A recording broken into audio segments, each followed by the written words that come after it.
Good morning students. आज हम अरस्तू के बारे में पढ़ेंगे। अरस्तू प्लेटो का शिष्य था।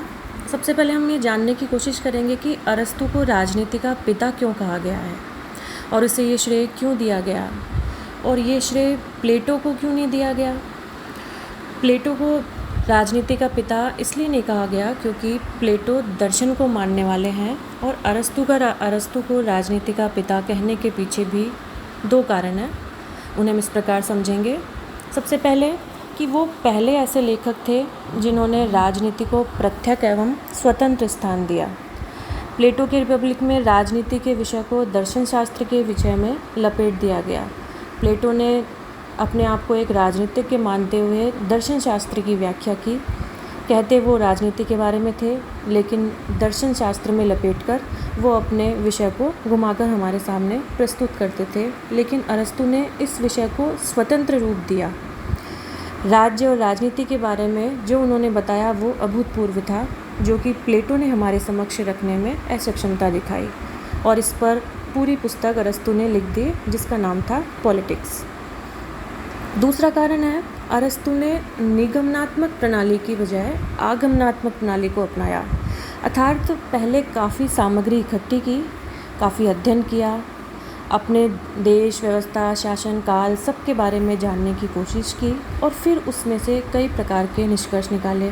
जैसे उसने लगभग 150 संविधानों का अध्ययन किया, फिर राज्यों का वर्गीकरण किया तथा क्रांति के सिद्धांत बनाए जो तथ्यपरक दृष्टि से बिल्कुल ठीक है। इसीलिए सीसी मैक्सी अरस्तू को प्रथम राजनीतिक वैज्ञानिक कहते हैं। अर्थात राजनीति को विज्ञान के रूप में सर्वप्रथम प्रस्तुत करने का श्रेय जो जाता है वो अरस्तू को जाता है। इसीलिए शायद अरस्तू को राजनीति का पिता कहा गया है। अब हम बात करेंगे अरस्तू की अध्ययन प्रणाली की। जैसा कि मैंने पहले बताया, अरस्तू ने आगमन प्रणाली को अपनाया जो निगमनात्मक प्रणाली से बिल्कुल भिन्न है।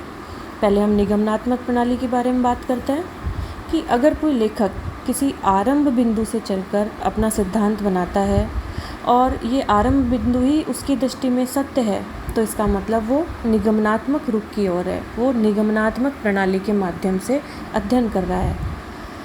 इसी प्रकार अगर लेखक संबंधित सामग्री सर्वप्रथम एकत्रित करता है और उसके माध्यम से कोई सिद्धांत बनाता है तो वो आगमनात्मक प्रणाली कहलाती है, और आगमनात्मक प्रणाली निगमनात्मक प्रणाली की तुलना में श्रेष्ठ है क्योंकि यहाँ पे सिद्धांतों की रचना की जाती है। पहले छोटे छोटे बिंदुओं का, छोटी छोटी बातों का अध्ययन किया जाता है, और उस अध्ययन के आधार पर लेखक किसी निष्कर्ष पर पहुंचकर सिद्धांतों की रचना करता है।